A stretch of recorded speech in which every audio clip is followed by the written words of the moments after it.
This is Richard Colombo, RealCombatMedia.com.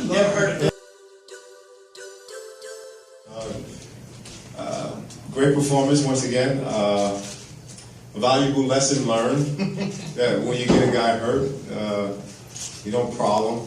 You put your hands down, keep your defense tight because it's still a fight. But I got the victory. I'm satisfied, and I'm looking forward to bigger and better things. Was that a balance shot that you got hit with? More so of a balance shot. I wasn't hurt. It was more so me squared up because I'm switched from southpaw to orthodox time to time. So I guess it was in between a switch.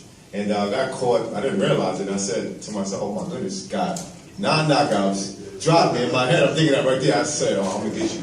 And he said, come on, bring it. And that's what we did. We brought it.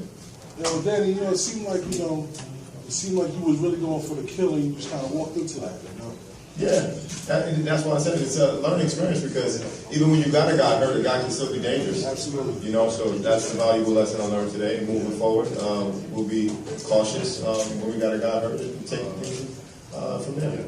Back here in the hat. Speaking of moving forward, Mike. Yes, sir. Speaking of moving forward, you called out Kid Chocolate. Yeah. What goes on for you in the fight with Kid Chocolate? And also, Mora, was it a flash knockdown? And what kind of power would you rank it at from a scale of 1 to 10? No, definitely was a flash knockdown. I mean, I'm not going to discredit the guy like he didn't deserve it. He definitely got his right. He dropped me. Whether I was squared up or if it's my fault that I'm squared up, he capitalized on it. So I can't discredit him. He dropped me, and all credit to him. But like I said before, I knew when I got a guy hurt how to finish him. I knew that either it was going to be that round or the next round that we was going to get him out of there, and I wanted to be the first to ever stop Sergio Mora. And I think we accomplished that today. Danny, did you land on his leg at the end of the fight? Some people might call the ending controversial. How you doing? What's up, buddy? No, I don't remember landing on his foot. I just remember him maybe going down on an angle because he spreads his legs wide. That's his stance. So when he went down, he probably, I got to go back to the tape, but when he spread his legs, he probably went down on his ankle. I'm not really sure what exactly happened, but at that point in time, it was the perfect opportunity for Sergio Mora to escape the fight, and he took full advantage of it. The knockout was due, it was in process, and it was going to take place. I think Sergio knew that this would be the best way for him to avoid the punishment and the pain, and he took full advantage of it. I can agree with that. I can agree with that. Then if you can't get Kid Chocolate next, who else would you looking to get at? And if you can, would you like to take him out here in the Barclay? Of course, there's no other better place in the fight at the Barclay. We're both based, our biggest fan base is in Brooklyn, and this is a fight that, like a lot of people contact me on social media, and no other fight do I hear about most is Kid Chocolate at the Barclay Center. So I feel like a lot of people want that fight. This is something that the fans want, and I feel like they deserve. So friendship or not, whatever type of relationship we have, ultimately it's business, it's a sport. But if I can't get him, I'm looking forward to stepping up to whoever at that level. I'm tired of fighting these guys. Like, I won't discredit my past opponents, but a lot of people want to see me step up, and so am I. I'm a young champion, and I want to fight the best. So outside Kid Chocolate, who would be the next person? I can't tell. That's not really my job. That's a guy who I have my eye on. If I can't get him, then I'll leave my team to decide that. You think it's a fight he's been avoiding, pretty much? I mean, you've been calling him out for a minute. Yeah, I wouldn't say he's avoiding it. I just don't think it's maybe in his plans at this particular point. A lot of people like to take advantage of being a champion and kind of like, I won't say milk it, but stretch it and get it as much as they can in before they go to the bigger and better opposition. But, I've had 2 fights already as a champion. I'm ready to step up. Not only that, he's not a champion. Yeah, so, and that's a good thing about me. So now I'm on the A side. Before when I was calling him out, he was a champion. We didn't really get any good response. So now that I'm a champion, all the playing thing is on my field now. So I'm looking forward to see how that goes, and hopefully we can get it done before the year's out. You guys are good friends. What does he say when you ask him face to face, do you want to fight me? What does he tell you? I never asked him, do you want to fight me face to face? We kind of really don't talk about it. It's kind of one of those things that is just, it happened and come with the territory, but our friendship is something different. I just seen him, maybe a week and a half ago. We went to the Southpaw movie premiere, sat right next to each other, had a good time, enjoyed the movie, and that was that. But this is a sport where you get make friends because eventually, make friends rather in the same division because eventually you might fight them. What about Andy Lee? Andy Lee has a fight coming up. I'll really take anybody. It doesn't matter. Like I'm at that point right now where I'm hungry, and I trust my team and the way they've been moving me, the way they've been letting me progress gradually, especially since my return. Obviously we don't want to fight all the killers my first time around. So we got enough fights in to step up and fight bigger and better opposition. But then again, you guys see, boxing is one of those things where there's so many politics. Like so much going on. There's so much that I can't control that the fans don't understand. I can't control Oscar not wanting to work with PBC or Top Rank not wanting to work with these guys. So when you see a Triple G and you're saying, well, Danny's the WBA regular champion and Triple G's a super, why don't you fight? Like, I can't control that because of the politics. Now, if I had an opportunity to fight Triple G, I'm all for it, But in the meantime, we just rack up what we can. Daniel, Chris Conner here, Cyber Station Radio Boston. Do you think this was a step back in terms of a fight? I mean, you got knocked down, unfortunately, by Sergio Mora. You did knock him out, but do you feel that fans are going to get on you because you did get knocked down by a guy who's considered a soft puncher? I'm definitely going to feel it from the fans on that one. I mean, that's without a doubt. But again, this is something that comes with the territory. It's something that I'm used to. I've got a lot of criticism over my career. A lot of criticism from the boxing world, and it's something, like I said, that comes with the territory.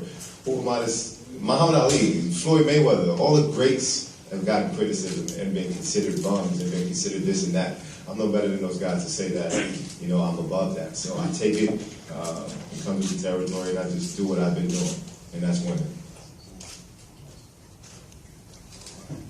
Teacher, you ain't got nothing for me, too? Yeah, I mean, I was talking to Sergio earlier this week, and we were talking about, he said he was actually going to go for the knockout. I mean, were you surprised when he knocked you down? Or was it a flash knockdown? Like, how did you feel getting back up?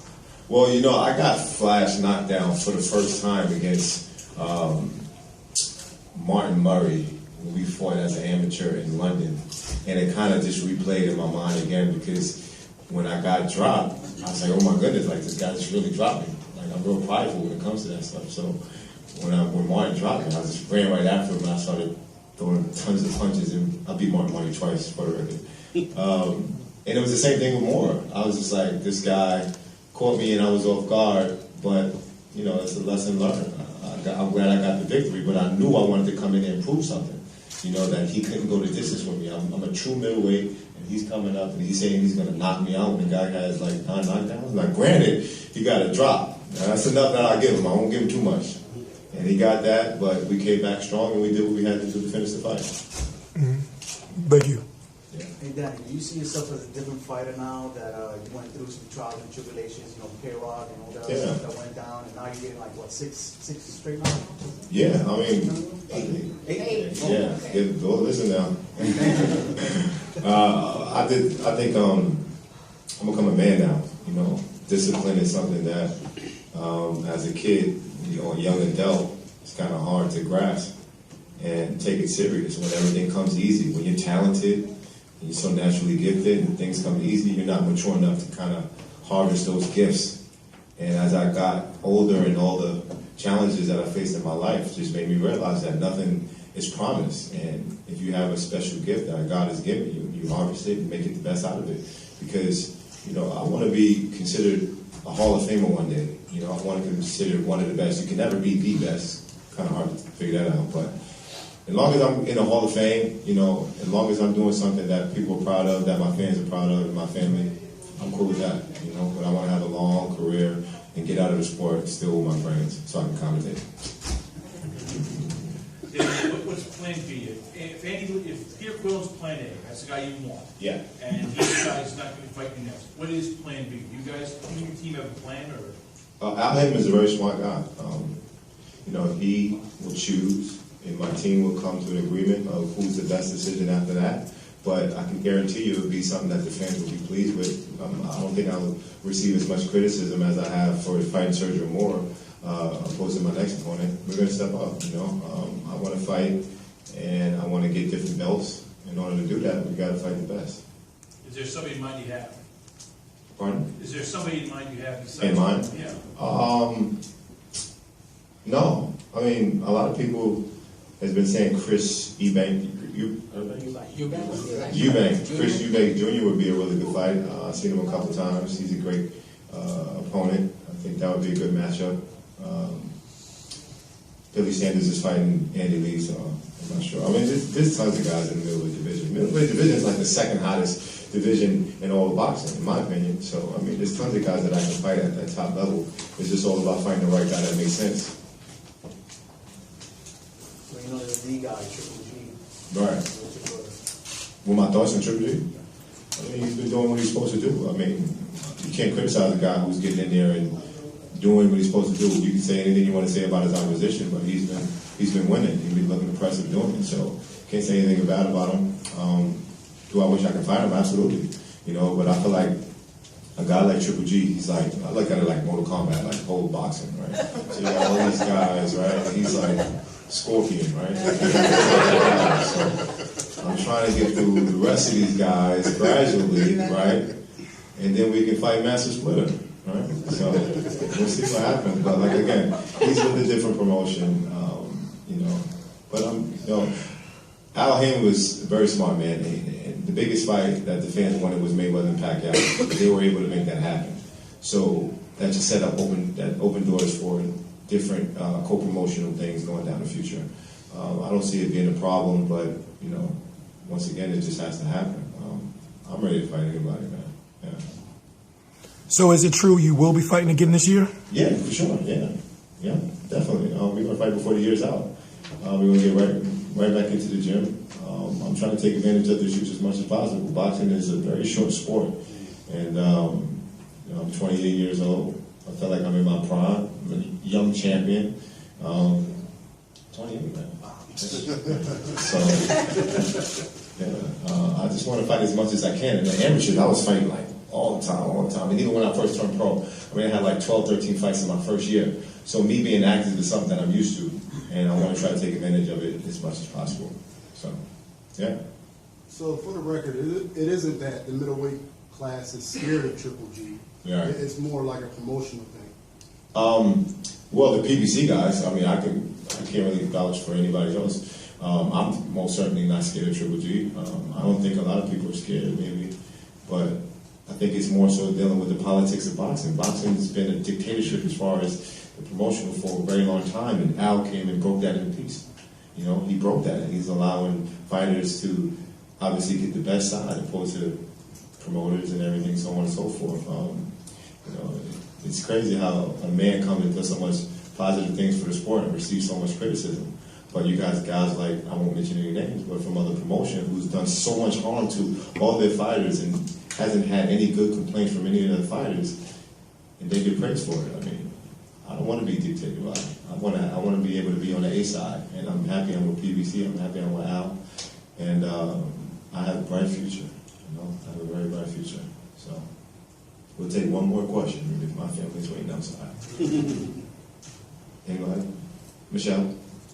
You tweeting? I'm literally tweeting everything. All right, so, all right, we should work it. Okay, well, I guess we can conclude this, guys. Sergio Mora's his Mortal Kombat parallel. He's like, no, man, he's like the beginning stage. So, yeah, he's definitely not there.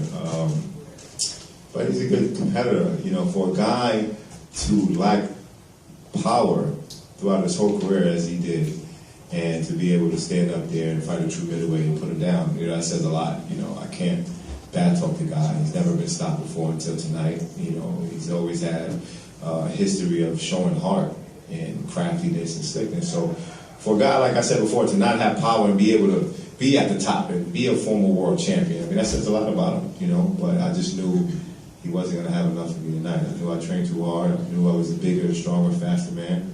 We were faster tonight, right? Yeah, we were faster. Maybe Johnny Cage? Johnny Cage, that's a good one. Johnny Cage. Yeah, I like that. Thank you guys, I appreciate it.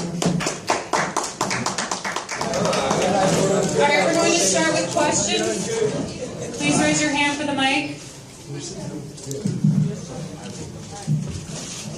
Over here, Danny. Congratulations. Thank you. A lot of people thought going into this fight that this was what was going to happen, that you were going to be too big, even at the new weight, too strong, too quick, too young, too fresh, all that stuff, and that you would roll right through it. Now that you've done that, was there anything that happened in those 9 rounds that gave you pause whatsoever from him and his arsenal at all? That made you think? No, I knew Malignaggi was going to go in there and box and try to. I figured he was going to clinch me a lot. Use his jab, try to offset my rhythm. I'm pretty sure you watched tapes from my older fights with guys that had a little bit of success. So I knew that was kind of his style. But we prepared perfect for this. We prepared not to get desperate and just stay calm, land the body shots, and just break them down. One other question for you, Paulie, or Danny. Did you think at any point that Paulie in that fight could have been stopped earlier? Because you were laying a beating on him 6, 7, 8, and maybe the ref could have stepped in a little bit earlier. It really didn't seem like that, to be honest with you. When I was in there with him, it felt like he was still moving. I felt a little pop in his jab still. He was still getting off some strong punches, so I didn't feel like he was breaking down until I stepped it up in that last round. Hey, congrats, Danny. Thank you. Great. Sean Porter was over here before, and he said he's very annoyed that you said that he's tailor-made for you, and he said if he fights you, he'll knock you out. So, what do you say to that?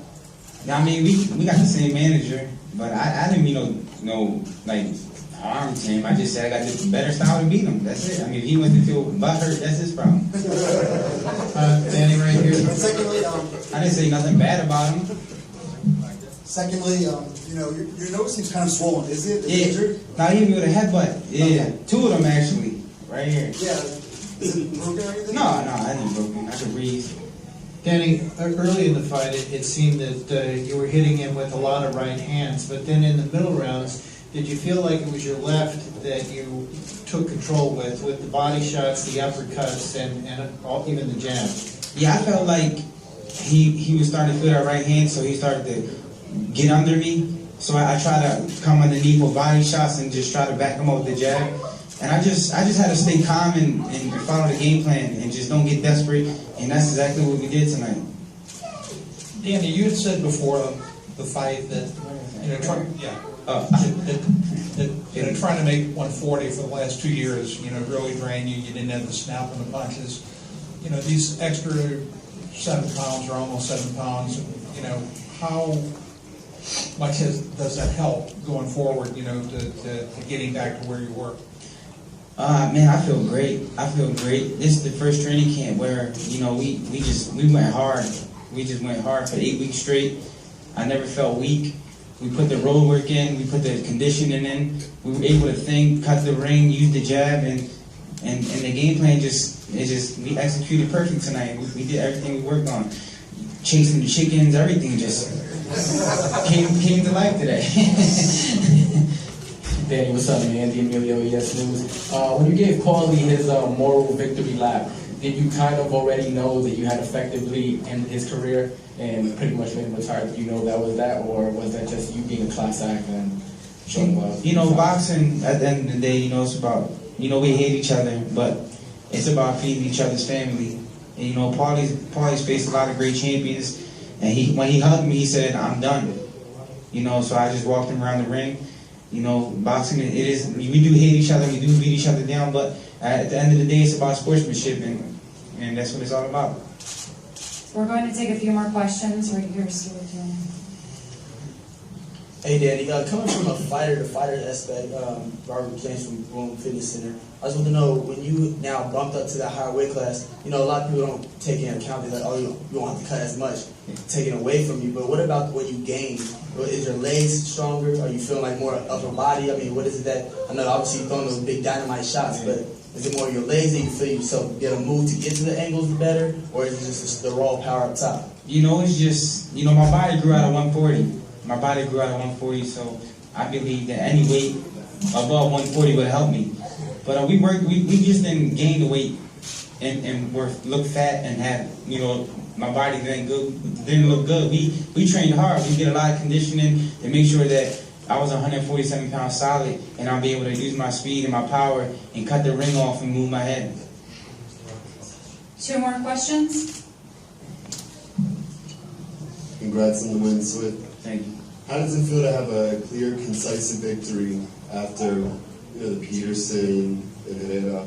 How does it feel? You won. It's a wrap. It's all debate. Oh, it feels great. Like when Danny Garcia, don't get me wrong, they were tough fights, but I feel like I still won the fights. But when Danny Garcia is 100% physically and mentally, nobody can beat him. I beat them guys with like 65% in my tank, making the weight. So at the end of the day, it's just I feel great. Yeah, about Gerardo and Peterson, we won, and let's talk about Batiste. Let's talk about Khan. The good part, not the little fight here. It looks a little jab, pity pat jab, and Danny Garcia got hit with a big. Did you see Peterson's big right hand? And Danny whooping his ass. Come on, man, we won them fights, man. You guys are feeding off of this. This guy riding with the fame because you guys are making him famous. That guy's not even he's an opponent, because Danny would have knocked him out. They would have said Danny fought a bum. Peterson, come on, man, we know about him. Come on, guys. Come on, man. You know what he does. Let's leave it at that. He's still beating. 20 pounds overweight. And he ran like a chicken. That's why we did the chicken coop down. We got chicken in my house. Final. We got 3 chicken pets now. Yeah, thanks to Peterson. What do they name? We own chickens. One's Herrera, one's Peterson, and one's Vix, I think. Who named one Vix? You name the Vix? Who named the Vix? All right, final question down here. Hey, Danny, congratulations, Angel. Also, congratulations on coming to your birth. Thank you. I thank God the baby didn't come today. All right. I would have walked out the ring and said, no, I'm just saying. So with that being said, and possibly the Sean Porter, if you're not able to get Sean Porter, who would you like to have? There's a lot of, as well as Angel, who you think? There's a lot of great matchups in that division. It's all about letting it unfold. And that's what Al Haven wants, Danny Garcia, Sean Porter. We can do it. What happens is let nature take its course. We don't choose destiny. We let destiny get chosen for us. So Al Haven does that job. He picks him, I train him, then he fights him. That's how we do it. We a 3-way snake. You know what I mean? Listen. You got Al Haven in the brain. Them other guys out there hating on Al, they pinky. You know pinky in the brain? They're pinky. They're pinky in the brain. Al Haven in the brain. They're pinky. I mean, hey pinky, you gonna get hurt? No, brain. Trying to take over the world. We're taking over boxing. Oh no, we're suing you. No, you're making the fighters rich. And what happened to the guy that does the announcement or the other guys on the sideline? We don't get paid no more? It's not about them no more, it's about boxing, the stars. The fight, God bless America. I love you, America. Thank you.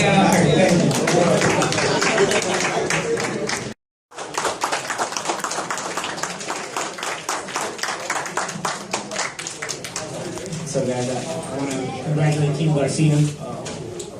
He's a great fighter. He fought a great fight. I'm going to put my analyst hat on too. I think it's the kind of fight that makes Danny better. I was what's up, Freddie? It's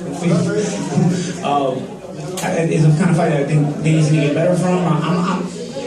I guess I went from being a championship level fighter one time in my career to maybe just being the pesky guy that it's hard to look good against. I feel like I can still compete, but it's just this level of fighter. Maybe I'm just I come up short against. So it's a tough decision to just keep going. In my boxing career, I think as I was saying, I think it's the kind of fight that's going to make Danny better.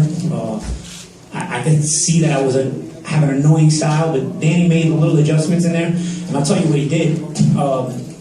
It was early on in the fight, I was trying to win the jab war, and it was, going back and forth. I felt like, Danny had a slight advantage in the rounds, but I felt like I was in there, I felt like I just couldn't get complete control of the fight. I felt like in moments I was grasping it, but then he'd take it back, and that's a testament to his character and a testament to the championship level that he's on. There was a moment middle of the fight, I don't know what rounds, maybe 5 and 6 or around there, where I started realizing I had him missing and I didn't have to step back anymore. You know, like I remember telling myself, wow, I'm seeing everything right from where I'm standing, you know? Because early on, you know, he's a heavy puncher and I have to get his timing. So a lot of the things he threw, I would give ground. And I started realizing, like, around 5 or 6, I don't remember exactly, I guess I have to see the tape, but I started, like, making a miss right from where I was standing, you know? And sometimes we'd smother, end up chest to chest, and end up in a clinch. But I started thinking to myself, man, if I can keep doing this, I'm not going to waste any energy, you know? And I don't have to give ground. You know, maybe I can start backing him up off my jab, you know? And that's what I was trying to do. And then Danny made a really good adjustment. He started jabbing at my shoulder and at my chest, but really well. And he did 2 things with that. For one, he disrupted my timing. Number 2, actually did a few things, maybe more than 2 things. One, he disrupted my timing. Number 2, made my jab shoulder really sore. So it made it harder to jab at him. And then number 3, I was trying to make him pay it for jabbing with me. Because, you know, they say you don't hook with a hooker, you jab with a jabber. So I said, you know what? If he's going to jab with the jabber, I want to make him pay by coming over the top with counter right hands, you know? And I kind of expected him to try to jab with me at times in the fight, so we worked on some counter right hands in camp over the top of the jab. But what his hard jabs to the chest and shoulder did was it would rock back my momentum. Because on a counter right hand, you're pulling your body weight back, and then you're pulling it over the top of the jab. When I would pull back my body weight to try to counter over his jab was real heavy right here. So I couldn't bring back the momentum, because you basically change your momentum twice. You're going back and forward, you're rocking. So I would try to rock back, but his jab would hit me right here, and it was like, you know, I couldn't bring my momentum back forward over the top of the jab. So it was a really good adjustment. And what it did was it kept backing me up, and it gave him the command of the pace, the control of the fight again. Again, I mean, in spots, I felt like I still could grasp control, but just not enough to control the fight. And then he got me with a good shot. It was probably the last round, probably right before they stopped it, maybe 20, 30 seconds before. An overhand right hit me in my ear, and it kind of messed up my eardrum a little bit. And from there, you know, it was, you know, he kind of built up to the stoppage. At first, I was mad about the stoppage, but then in hindsight, you know, it was fine. You know, I'm not the 25-year-old kid that fought Cotto anymore, you know. That fight, no matter what the ref would have done, if he would have stopped that, I would have been pissed off. I would have always been pissed off. But at 34 years old, maybe I don't bite my teeth as much anymore. In the moment I do. I mean, again, in the moment I was mad, but when I think about it afterwards, you know, Arthur McCanty made a good stoppage. You know, props to the commission, to the inspectors in the corner, the doctor, and Arthur McCanty for doing a great job refereeing. And Danny Garcia is a good fighter. I think he's going to move on to good things. And like I said, I think it's the kind of fight that makes him better. You know, he was forced to think in there, he was forced to make some adjustments. I'm a pesky guy. I'm annoying in there to fight. But Danny stayed calm. He's got a lot of character. He didn't show any frustration, and he made the adjustments he needed to make. And I just want to give him props. And this is probably my last fight. I don't think I have it in me to get back into training camp and make weight. Man, you know, I mean, I made weight great this fight. Props to him already. He had me on a great diet. You know, I've always eaten healthy in camp, but, you know, there's certain foods, even if they're healthy, they're not good for making weight at certain spots. And so Memo really taught me a lot. So props to him. But still a lot of work, man. you still got to bite down and be disciplined and whatnot. You still got to work hard in camp. You know, I don't think I want to start over. I'm gung ho. I gotta go 0 to 100. You know, I didn't come back on a tune-up. I had a tune-up scheduled in May. He's a decent fighter in Danny O'Connor, but I just wanted to jump right back in the big mix. Maybe in hindsight, maybe taking on a lesser fighter would have been good. Coming back, jumping right back in the mix with Danny Garcia after 16 months, maybe it wasn't so smart, but. You know what? I don't even regret it, man. I fought a great fighter tonight. I was happy to share the ring with a great fighter. I've shared the ring with many great fighters in my career. I've come up short sometimes, but if you look at the combined records of the guys that have beaten me in my career, you know, I didn't take any shortcuts, that's for sure. You know, I did this the hard way. And, you know, maybe it accumulated more losses than certain other fighters, but the resume that I built up and the guys that I fought and beat up, I think you'd be hard-pressed to find a lot of guys that took this route. You know, sometimes it wasn't even my choice. I can't say it was always my choice to take on the toughest fights. Sometimes it was. Like this time it was. But sometimes I was in positions where I just had to take tough fights and tough spots. But we made it happen in key points in my career. We just couldn't make it happen tonight. And I thank you guys, for covering my career. The last 14 years has been fun. It's been a fun ride. A lot of ups and downs, roller coaster. But if it has to end in Brooklyn, at least it ends at home. And not in Ukraine like so many of us thought 3 years ago. That would have been a messed up place to end, So it started in Brooklyn. If it ends in Brooklyn, I got no regrets. And I hope Team Garcia goes on to do great things. And I hope I go on to commentate for all years.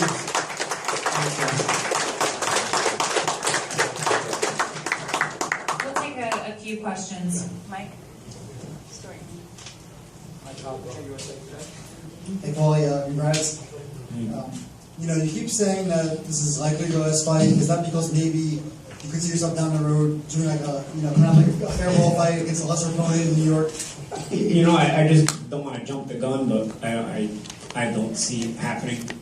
Mainly, not even so much for the actual combat, just the training camp is so hard, man. Damn, it's just like, it's not as fun as it used to be, man, Getting up every day and training, it's like, I'm a competitor, but man, getting up every day training, making sure you gotta stay on top of your weight every single day, focusing on, you gotta make this move right and this move right, then leaving the gym and thinking, man, I didn't make this move correctly today, I gotta work on that.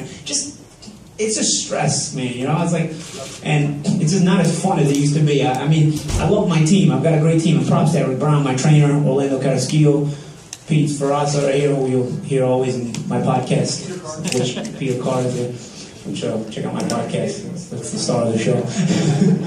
But Danny Milano's been my cup man almost throughout my career. Anthony Catanzaro. Big thank you to Al Heyman. I gotta thank Al, and it's become cliche to thank Al Heyman, but I gotta tell you why I thank Al Heyman in this particular situation. Nobody would have given me this opportunity. People would have laughed it off. Any other networks would have laughed it off. After taking tough losses in my career, I've always had to rebuild with lesser fights. Rebuild with a little bit at a time and going to less paying fights and whatnot. And Al believed in me enough to give me this opportunity. Now, I came up short. Hopefully I didn't do myself a disservice. You guys honestly, at the end of the day, are going to report on that, whether I did or not. But, I wouldn't have gotten this opportunity if it wasn't for Al. I gotta really, really thank him for that, for giving me an opportunity at least to close out my career on this stage in this kind of fashion instead of, what might have been lesser fights or lesser stuff like that, So, like I said, it's cliche to thank Al Heyman, and people make jokes about it at times, but really, Al has been a big help to not just my career, but a lot of fighters. And it goes a lot deeper than just saying thank you to Al Heyman. He does a lot for us. Hey, Paulie, you've been in there with the Cottos, the Hattons, the Khans. This was Danny's first fight officially at 147. Where would you rate his power among those guys? He had pretty good power, man. I was being real sneaky at first, and I wasn't letting him get the full blunt of the force to land on me. Early on, even if the shots would land, they would land at like 50%. I was doing a good job of rolling back and rocking back with the shots and riding with them and catching them on my gloves. But then as I started tiring a little bit, maybe instead of 50%, like 80% started landing of the power, And I was like, man, I'm starting to feel it. Then, like I said, I think he busted my eardrum. Or if it's not busted, it's definitely something happened to it in that 9th round. And, that's a testament to also I think the weight helping him because he never showed any kind of late power before. Now, I'm not telling you he's the hardest puncher I fought, but he carried his power pretty well. I'm a full 140-pound fighter, just like he is. Now, how that power is gonna affect the true physical welterweights, I'm not sure. But as far as rating his power compared to some of the other guys, I fought a lot of punchers in my career, and that's probably another reason why I'm gonna call it quits. Because I've been in with some of the hardest punchers, whether I've won or lost. It's constantly with hard punchers, and Danny's power rate's up there pretty well. Guys like Cotto was like freakish power. I didn't know whether to cry or get mad when he hit me, but Danny's got some solid strength, and he's got some solid power, and he's not as wild as people think. he gets wild, but there's a thinking process behind his style. He's a smarter fighter than he gets credit for. It's a lot deeper than that, like I said, the power is definitely, I'd say, not just above average, probably a little higher than that. You know, it's certainly respectable and one of the better punchers. We'll take 2 more questions. Paulie, is it a good thing in a way to finish with a top class fighter like Danny Garcia when you know you've had great success as a ringside announcer, you've gotten great reviews, and you have a big future there? So if you're not going to be fighting those guys anymore, is this kind of the way to go out rather than waste your time with lesser guys? Yeah, I mean, I think so. You know, I mean, I'm doing it regardless. But you know, I enjoy sharing the ring with top guys. I mean, when I beat Zach Judah in 2013, I had no clue that it would probably be my last win. So, like, you know, but I mean, if you just look at what happened to this mic? I've lost 3 of my last 4 fights, but I haven't fought a single slouch there. You know what I mean? Even when I fought Zab, it's easy to say hindsight of 2020, he was finished, but I mean, he had just finished a tough fight with Garcia where he had won all the late rounds, you know, and I dominated him. So, I mean, I'm 1-3 in my last 4, but man, it was like a murderer's row. You know what I mean? I'm constantly fighting top guys.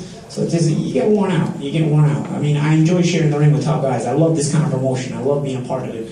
I'll always remember these memories. Life's about making memories, and I've gotten to make some cool memories in my life. Even if some of them were painful memories, it's still something to remember. And I've had a great team, and I thank my whole team for, you know, being a part of the ride. And you know, some of it was successful, some of it wasn't, but it was certainly a ride to remember. Final question. I'll take it. All right, right here. How you doing, Paulie? Hey. My question is, how would you rate Danny Garcia's performance tonight? And to put on your commentating hat again, is there anything that you think he could have done better? I think Danny if I step outside my body, I would analyze this fight like this.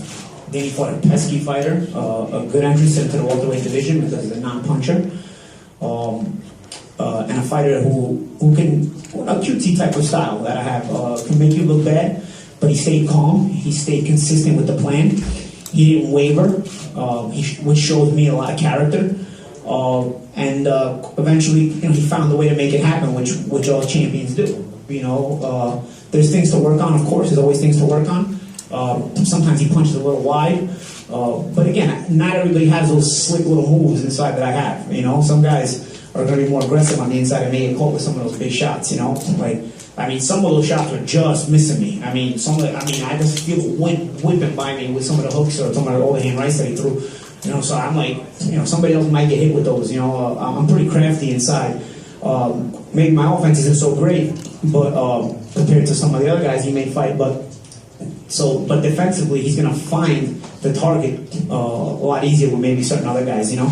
So I think it was a solid entrance into the welterweight division for Danny. I think it was a fight where he can learn because, you know, certainly a fight like this you have to show patience in getting to me. I'm not just going to hand it to you, and he did that. And I think he'll get better from this, and you know, he'll work on the things he needs to work on. I certainly think he's an improving fighter, and he's a thinking fighter. And like I said, he doesn't get the credit for his thinking ability in there, whether it's him or his father.